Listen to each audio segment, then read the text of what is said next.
Okay, so for this assignment, you are asked to create a simple resume.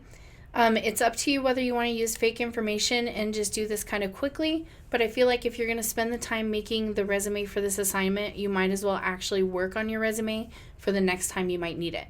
Totally up to you, just my opinion. Before we actually get into this, I wanted to talk to you about the difference between a paragraph and a character style. So it went over this in the lesson for this particular assignment, but I want to make sure that you understand. A paragraph style is going to encompass both the paragraph settings panel and the character settings panel. So if you are, let's say you want all of this basic text under each work experience to be, let's say, Helvetica font, 12 point, you want it to have a certain line spacing, maybe you want some paragraph spacing or whatever. If you're going to be choosing both the character and the paragraph settings, you would create a paragraph styles. In my opinion, I usually use paragraph styles the majority of the time. The only time that you would use a character style is if you want to get inside of that paragraph, like here, and you just want to style like keywords or phrases. So anytime you see like bold text here, I might create a character style because it only uses these settings right here. It doesn't use any of these paragraph settings. So if I wanted to come in here and make a bold one where I choose like the bold version of this font, then I would create that character style. So just to make life easier for you, I would use mostly paragraph styles. And usually, to tell the truth, I actually use paragraph styles even if I'm not going to do any paragraph settings. Like for this education heading, I usually just do a paragraph style. And the reason why is because there's something funky that happens with character styles and the redefining of the styles and the override that I just don't mess around with. So for your particular resume, what I would do is I would actually just lay out the content like this. Right now, what you're seeing is you're just seeing a bunch of text boxes for each chunk of information. So because this is my master's degree, any lines that go with the master's degree might be in that text box, but it is a separate text box than my bachelor's degree, okay? So this just makes it easier to move around. Also, you'll notice that I started running out of room here, so I actually decided to do a sidebar. You can absolutely do that. You can even have your headings over here and then have all your content kind of indented into the page. So you can do that kind of style and get a little bit more sophisticated. It's not required. You can keep a very simple resume, but that's totally up to you. So what I would do is I would get all that content on there, and by doing that, I realized I didn't have enough room, so I'd rather figure that out before I start styling it. So now that I kind of have it laid out the way I want, what I'm going to do is I'm going to start creating those styles.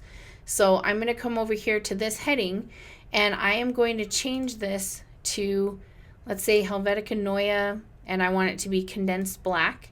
And black just means like really heavy font in that instance. And I'm going to change the font color to this blue, and maybe I want these to be like 18-point font. And you'll notice that it wasn't quite tall enough, my text box. But there we go. This is what I want headings to look like. Now you can see that basic paragraph has a plus sign. That means that it's been overridden. So anything you have on your page, it's automatically a part of the basic paragraph style. If you've overridden those styles, you'll see that plus sign. If I wanted to revert back, I can just click on basic paragraph. I'm going to undo that. Or I can right click and choose apply basic paragraph and clear those overrides. So I don't want to do that. I actually want to create a style from this. So I'm going to come over here to the plus sign and double click the name, and I want to call this subheading style. Now you don't have to put the word style, but I just wanted to, I don't know why, I just wanted to put that in there. So we'll go ahead and click OK. Now you'll see that none of the other subheadings changed, and that's because they're still rocking the basic paragraph style. So we're going to shift click, which means I'm going to hold down the shift key and just click on all the other things that I want to have that subheading style applied, and click subheading style. So those ones did fit in their text box, but I'm just for the sake of making sure. And notice that I'm trying to make sure that they all stay aligned and they're all the same size because we want some of that consistency. So I'm going to hit the W key on my keyboard so I can see how that's looking. That's not too bad. I don't really like this that far to the left, so I'm probably going to do that because it seems to fill the space a little bit better. So then you're going to create like a heading style. I think I called it heading or title style for the word resume. You're going to create a name style for your name, and that's going to be the same as what you did here. Now for all of these basic text, I'm going to come in here and just choose one. And let's say I want this to, again, be Helvetica Neue, and you can pick whatever font you want. You probably want something that's very readable. But I'm going to choose regular, and the reason why I choose Helvetica Neue is because if I chose it here, they're automatically going to go together because they're part of the same family. I tend to like 11-point font, and I tend to like a little bit more line spacing, so you're going to have to see what works for you. But if I do that, now again, you're seeing that override, but I'm going to come over here and create a paragraph style that says just basic text style. I can't remember what I call it. I think it's just text style, not basic text style.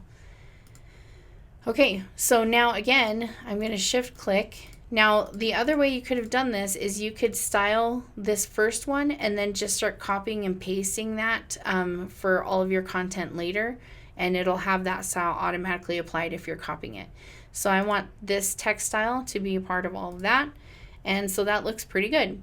So now what I might do is, let's say I want the marketing manager, or the name of my job right now.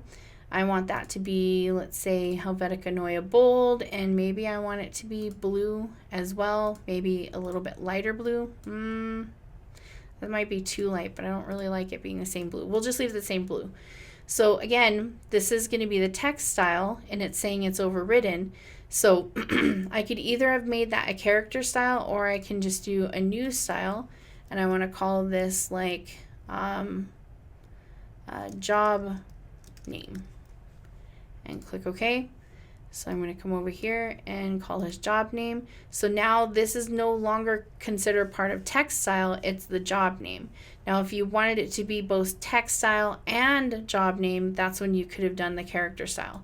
So let's say I want my work, or like the supervisor name, so I just want to do italic text whenever I feel like having italic text. This is when I'm going to come to character styles. So I can come up here and see how it already created one, and it thinks this is a character style. I did that backwards. I'm actually going to come over here, highlight the text, and I'm going to change it to italic.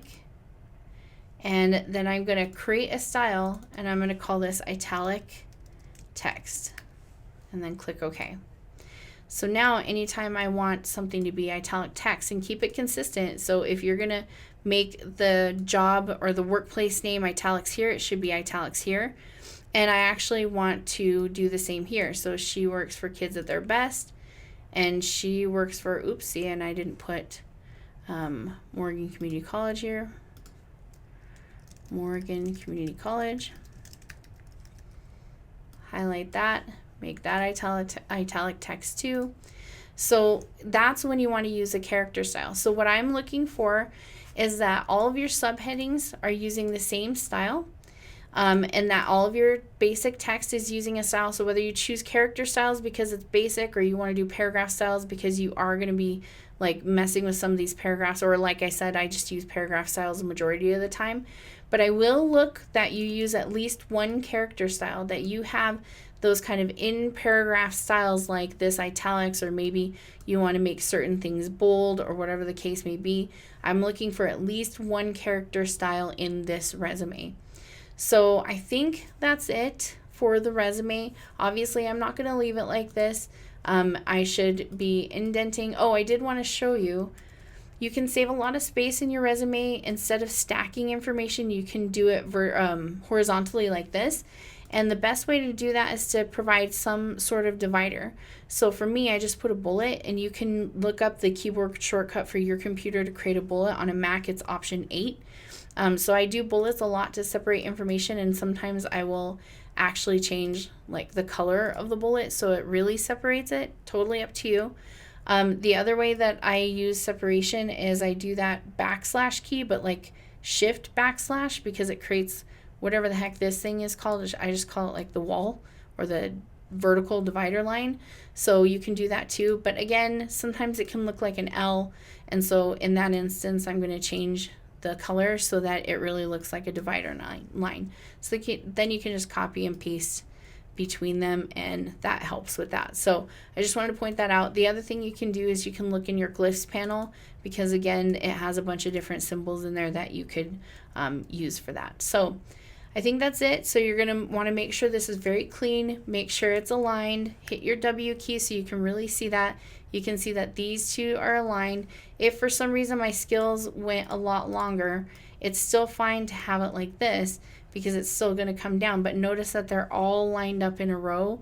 That's what you're looking for. Keep it clean, keep it simple. Don't go crazy, because HR managers or HR departments at jobs tend to not like that, because they just want to scan and get it done and make sure that you are a good candidate and get it off to the hiring team. So you don't want to go too crazy with your resume.